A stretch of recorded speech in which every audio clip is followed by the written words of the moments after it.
Hello everyone, today I'm going to explain how I made all of the various custom objects and mechanics for my latest Super Mario Bros. Wonder level. That includes several types of grinders, semi-custom variations of the original game's yellow rotating blocks, these green rail blocks and platforms, and also all my custom bridge assets. Like I mentioned in the level creation video, inspiration for this set of mechanics first struck me after playing Super Mario Galaxy 2's Puzzle Plank Galaxy, which features a section where grinders slice the terrain into pieces. I was pretty sure I'd be able to accomplish something similar in Wonder by making custom grinders that could destroy blocks, and this eventually morphed into the idea of making them interact with the yellow rotating blocks. Now, if you've watched any of my previous custom Wonder actor creation videos, you'll be aware that we never make stuff from scratch. Even the mechanics that might seem brand new are actually edits of the original game's existing gimmicks. And that also goes for the grinders, which are actually reworked versions of the same type of spike balls that I've used in many of my previous levels.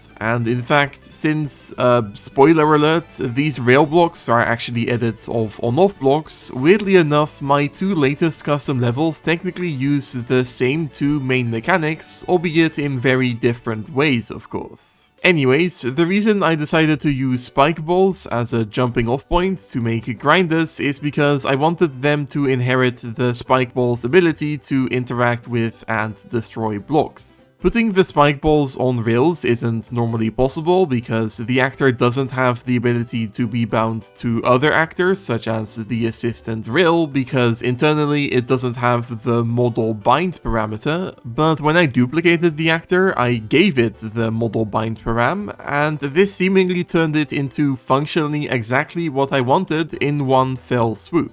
However, putting a spike ball on a rail doesn't actually make it function the same as a grinder. There were some subtle problems I had to deal with. When two spike balls collide, they both break, which they do with particles that I don't know how to change, and either way, grinders aren't supposed to work like that.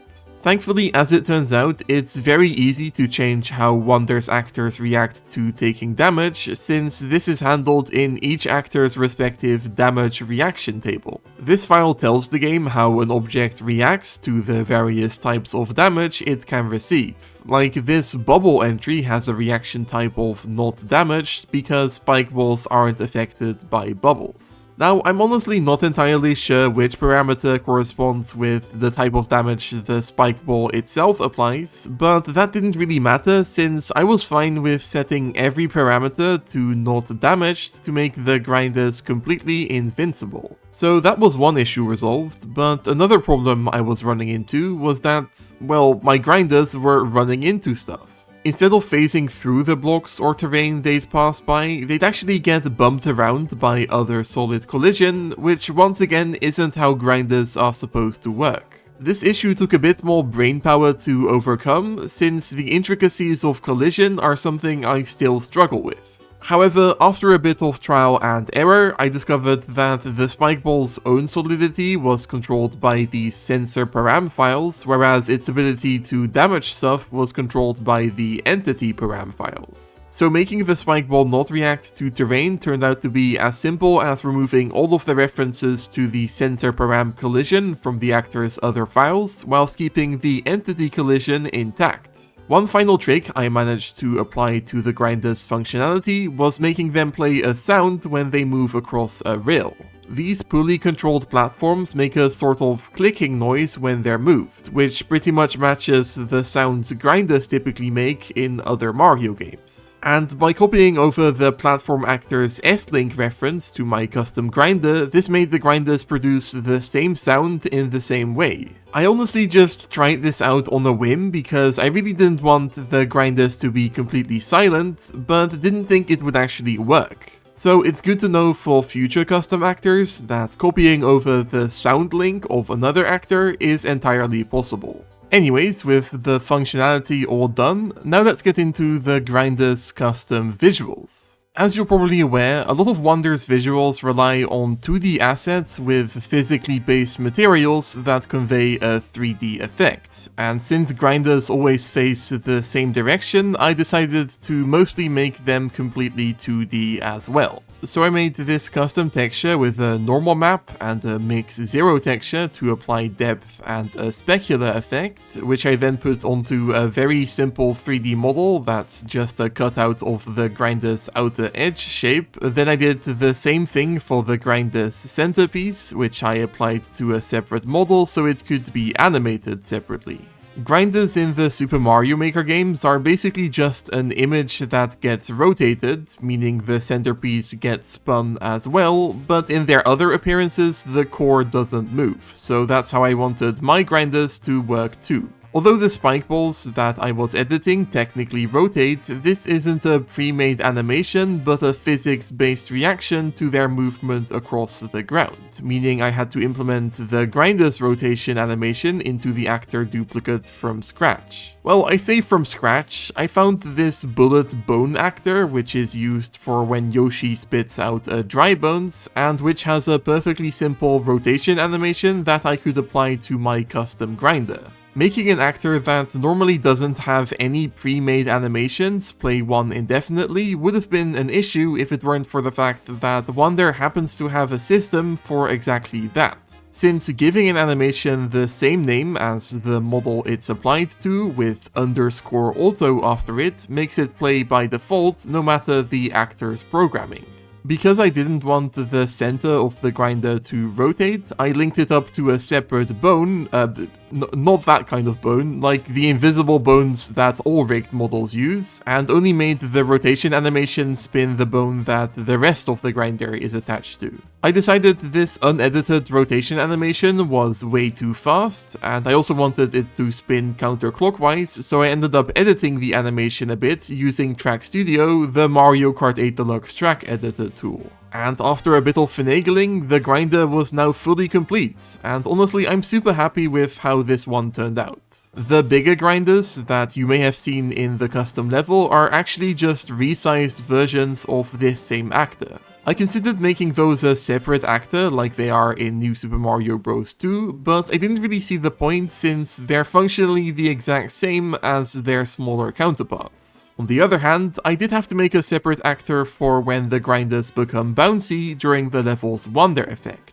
Even though the inherent logic of this effect is supposed to be that the player becomes invincible and can thus bounce on the grinders which supposedly remain unchanged, in reality of course changing their collision type when the Wonder effect was active would be impossible without swapping the entire actor. So I basically just went through the entire process I just described again, only starting with this bouncy bumper object as a base instead of the spike ball. This did mean the bouncy grinders would no longer be able to destroy or interact with blocks, but that was a problem I dealt with on the level design side of things, as I talked about during my level creation timelapse video. Speaking of the grinders' interaction with blocks, as I mentioned earlier, my original plan for the grinders was that they'd be destroying terrain just like in that Galaxy 2 section. However, I didn't want this terrain destruction to result in setups that would be one and done, so to speak, so I wanted the terrain that the grinders destroyed to reappear somehow. This ship asset that's used in one of the original game's Wonder effects is made up of a bunch of individual block sections that each respawn after they're destroyed. So I toyed with the idea of trying to use it as a basis to make individual blocks that would automatically respawn, but then I realized I was massively overcomplicating things. Because, as you already know, I ended up settling on just using these rotating blocks, which essentially do exactly what I want. They respawn after temporarily being destroyed. The reason I initially didn't even think of using these is because, well, let's have a look at how rotating blocks normally react to being hit by a spike ball. Yeah, that's odd, isn't it? Rotating blocks normally get fully destroyed by the type of damage that spike balls apply, which weirdly even happens without any particles. But remember what we did earlier with the damage reaction parameters of the grinders? Well, rotating blocks have the exact same thing. So by making a custom duplicate of all of the rotating block variations and changing their damage reaction table to where the reaction type of every type of damage is sway instead of break, the rotating blocks now work exactly as I wanted them to. Going back to the grinders, I also made green duplicates of both types, which function exactly the same but were made to indicate that these grinders would interact with the rail block mechanic.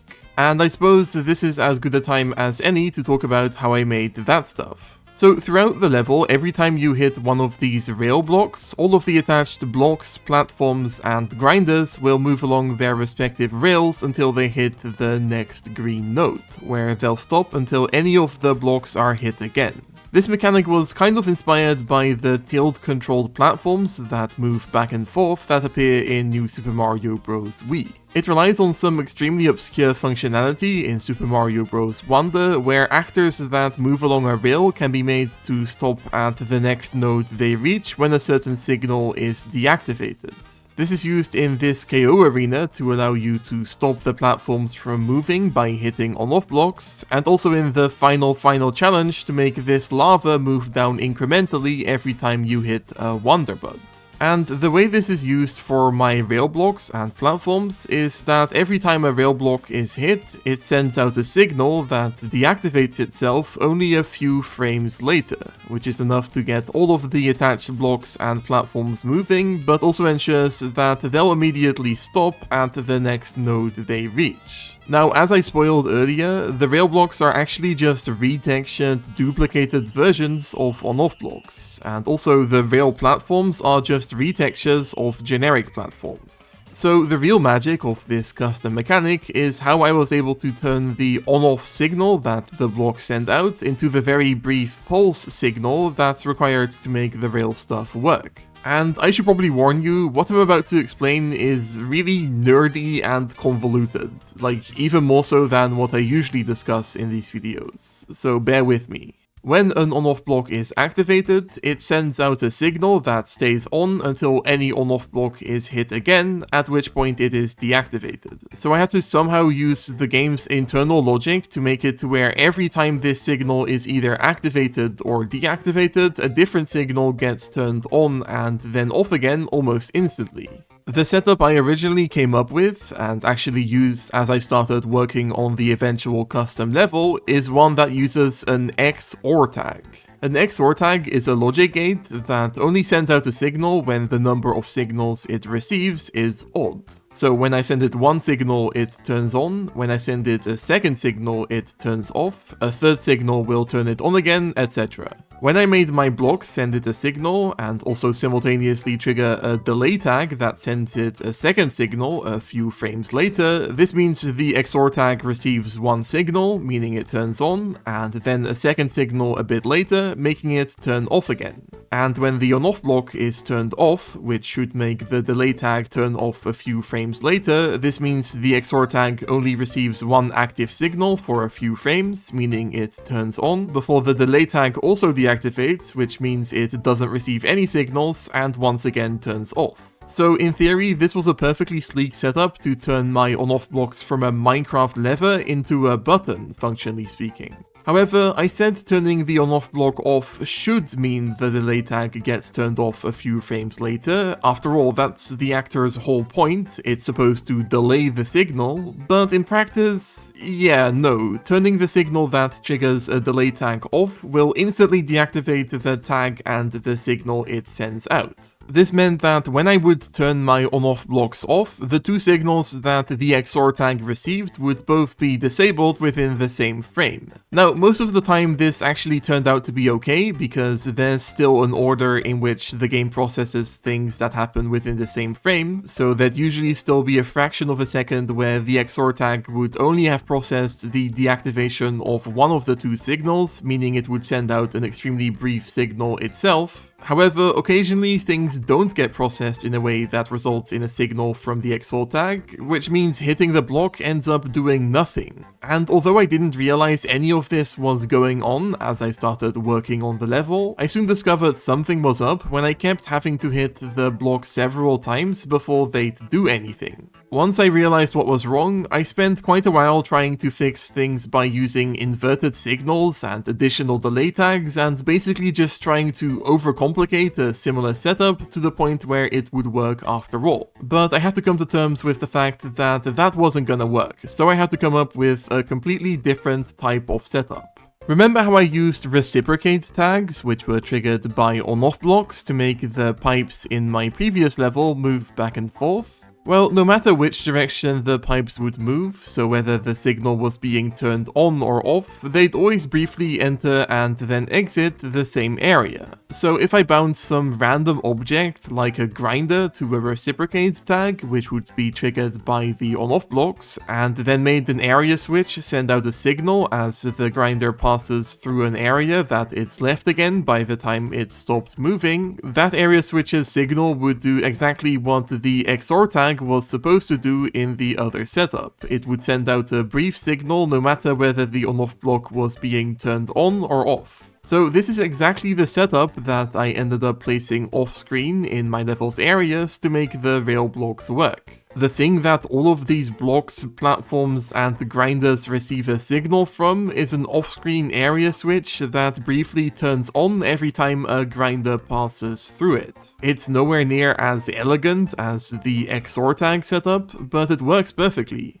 Alright, so let's end off this video by briefly going over how I made these bridge assets. Super Mario Bros. Wonder doesn't really have a tileset system that's comparable to any of the previous 2D Mario games, meaning I had to resort to making several custom decorative actors to make these modular platforms. Though despite the variety in their shapes and sizes, the bridges are only made up of 7 different actors. The bridge top, which is another duplicate of a simple stretchable platform, 2 types of poles, 2 types of ropes, and 2 types of flags. The structure of how I ended up putting these things together was mostly inspired by the bridge visuals of the mod Newer Super Mario Bros. Wii. Although these assets are partially custom and partially based on the semi-solids from the original game. As I was exporting some images used for the background of the KO Arena levels, so I could use this top of the pole bit for my own poles, I came across these animated hanging flags, which I realized would look great as a part of my bridge if I modified them slightly.